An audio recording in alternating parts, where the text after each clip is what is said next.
Саққұлақ би сыйластықтың мәртебесі турасында өзінің сөздерін арасында адамның басшысы ақыл, шолушысы ой, қорғаушысы сабыр, сынаушысы халық, ең ардақтысы ар сақтау, солардың ең ішінде дұрысы адал өмір сүру.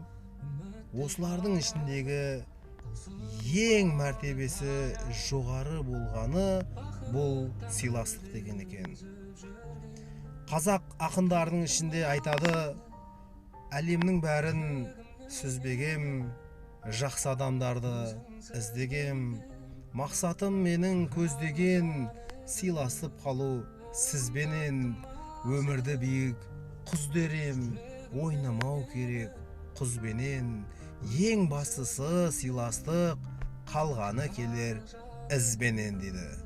Сыйластық болсын, құрметті жақсылар. Сәлем, мен Әлішер Сапарбекұлы.